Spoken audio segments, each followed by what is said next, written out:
How's it going, everybody? Just want to do a video over something I picked up. I picked up a Mark II Savage 22 long rifle bolt action rifle.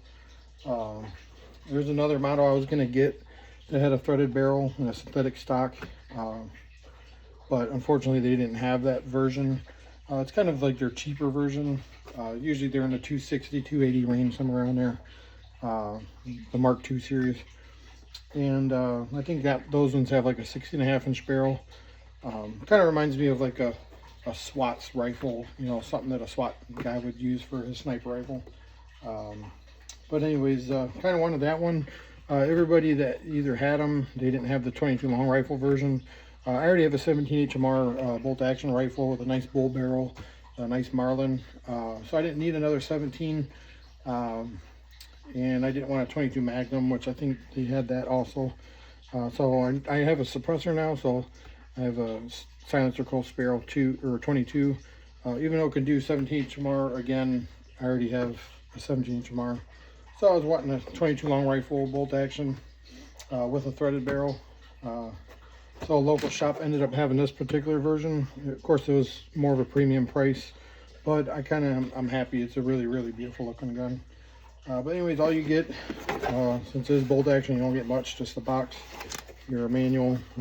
It's pretty nice, pretty well, a lot of information in it.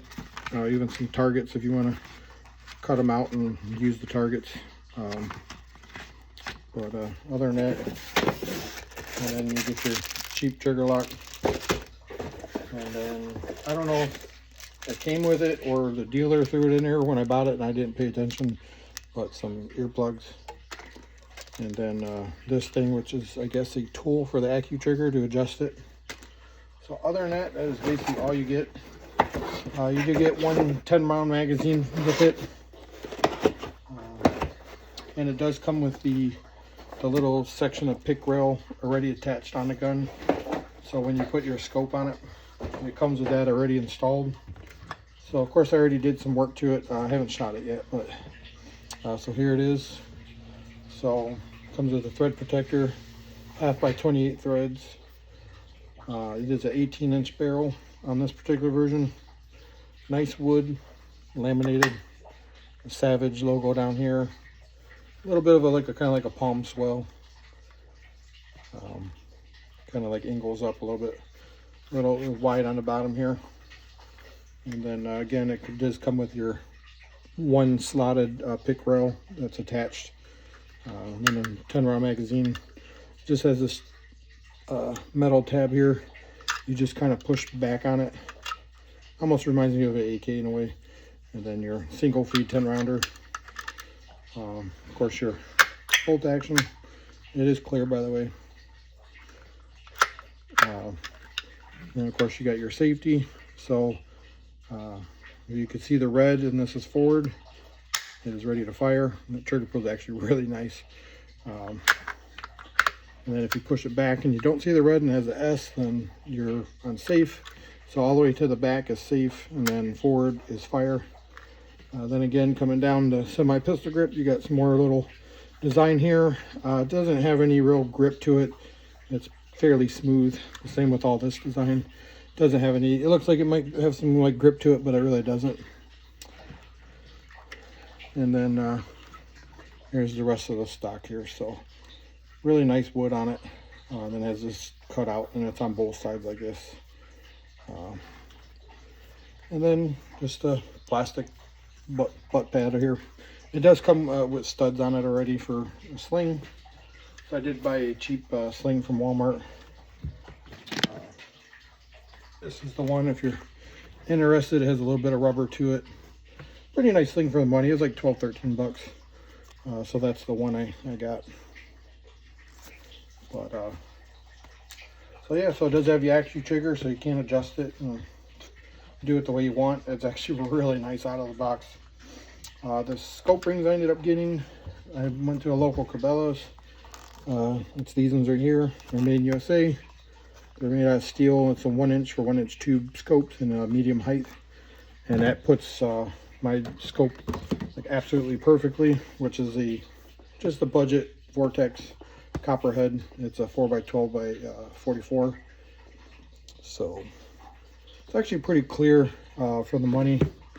I got it for about 150 bucks for the scope at my local Dunham's. Regular price is like around $2, a little over $2, I think.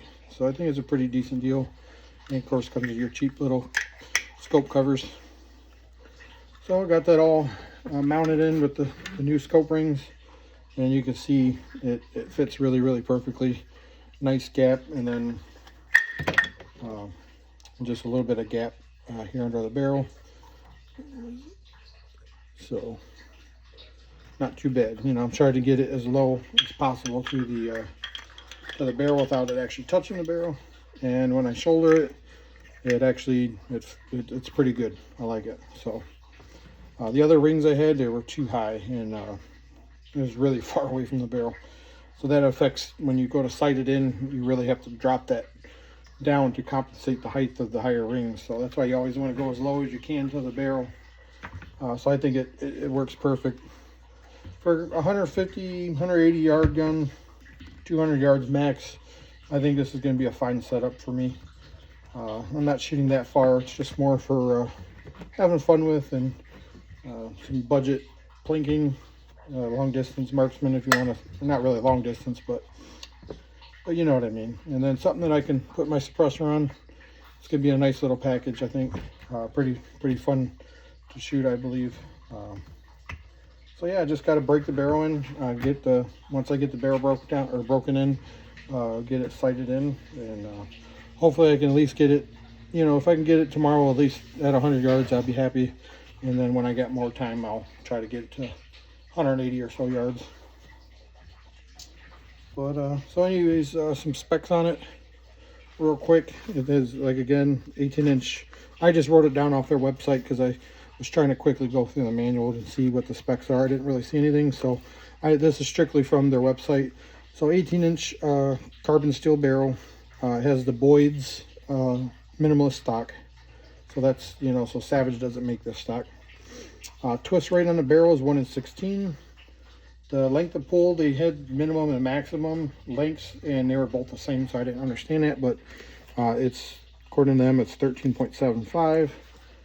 Trigger pull minimum is, they're saying, is 2.5, and the max is 6 pounds. And then the length is 37 inches, and the weight is 5.48 pounds. So that's what they're saying according to the website on this particular version.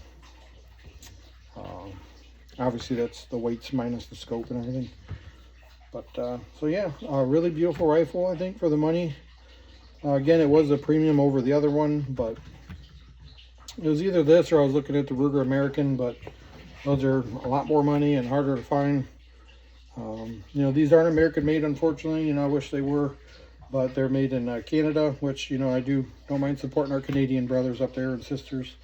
You know, definitely I care about you guys too, but you know how it is. You prefer American if you're American, you know. But it's okay. Really nice gun though. I really do like it. It seems really well made. People say they're pretty accurate, and for what I'm using it for, it's gonna be fine. The Ruger American would have been cool too, because it's American and it also uses Ruger 1022 magazines, which I thought were pretty cool. But it's okay. These mags are pretty expensive. They're like, I ended up, nobody had them really locally except for my Cabela's had them. I bought another one.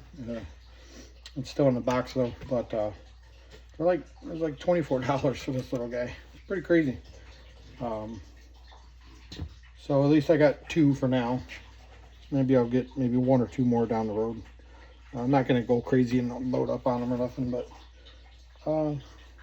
and I guess from the box on the magazine, when I bought the magazine, I guess it works for the 17 HMR, 22 Magnum, and I forgot what the other caliber was. So I guess this magazine works on all of them. So I thought that was kind of weird, but whatever. What do I know? But so yeah, I think it's nice little rig. I can't wait to try it out tomorrow and throw my suppressor on there and see how quiet it is with the suppressor. So it'll be cool. But anyways, if you have any questions, thanks for watching, and have a good one.